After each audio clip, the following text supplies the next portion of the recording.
আলহামদুলিল্লাহ। প্রিয় দর্শক, রাজশাহী বাঘা শাহী মসজিদের পাশেই আরেকটি বাঘা মসজিদ।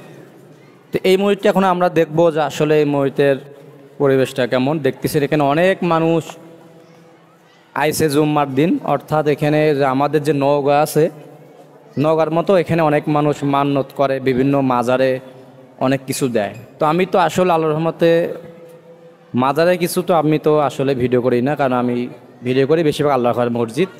তো দেখতেছেন এটা হলো আপনার আরেকটি মসজিদ, মানে বাঘারই আরেকটি মসজিদ।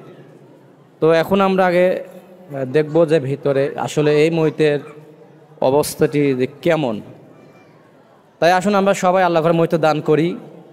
বিভিন্ন যেখানে দেওয়া নিষেধ সেসব জায়গা টাকা না দিয়ে আমরা যেখানে দেওয়া জায়েজ সেসব জায়গা আমরা দিই। তো এই মসজিদের পূব দিকে বাইরেও জায়গা আছে নামাজের জন্য। আর দেখতেছেন মানে অনেক বড় একটা ঝিল। এই ঝিলে একটা গল্প শুনছিলাম আমি ছোটো ছিলাম, আমি নানিবার থাকতে।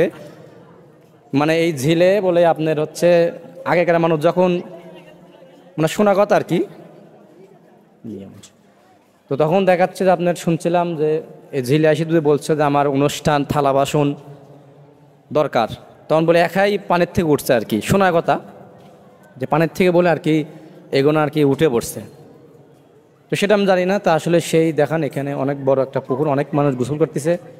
আর এখানে মাছের আবাদ হয়, নিলামে মাছ বিক্রি হয়, মানে একদম নদীর মতো দেখতেছেন যে অনেক মোটামুটি বড়। আকাশটা কি সুন্দর মাশাআল্লাহ। তো তাই যাই হোক, এখন আমরা মসজিদের সাথে কথা বলবো ইনশাল্লাহ। আর মসজিদটিও দেখবো ভিতরে যে এই মসজিদের ভিতরে পরিবেশ কেমন। তো আসলে সব মসজিদে আল্লাহর রহমতে খুব ভালো। তো দেখতেছেন আমাদের মসজিদ সাহেব খেদমতে আছে। তাই আসুন আমরা সবাই শিরিক থেকে বাঁচার চেষ্টা করি। আর কাতারে কাতারে দলে দলে আমরা 5 ওয়াক্ত সালাত কায়েম করি। এটা হলো বাইরের সাইডের মানে বারান্দাতে 4 কাতারভাবে বারান্দা তৈরি করা হয়েছে। এটাও মূর্তি এসি লাগানো আছে মাশাআল্লাহ। মসজিদটি ভালোই। আল্লাহু আকবার। তো আসলে আমরা সবাই যারা মুসলিম, নামাজ কালাম আমাদের জন্য ফরজ, আমরা কিন্তু জানি, কিন্তু আসলে পুরোপুরিভাবে মানতে চাই না। এই জন্য যে নামাজ পড়া ফরজ, কিন্তু নামাজ পড়তে আমাদের আগ্রহী খুব কম। তাই আসুন নামাজ পড়ে আল্লাহর কাছে প্রমাণ দিই যে আসলেই আমরা আল্লাহর বান্দা আর কি মুসলিম।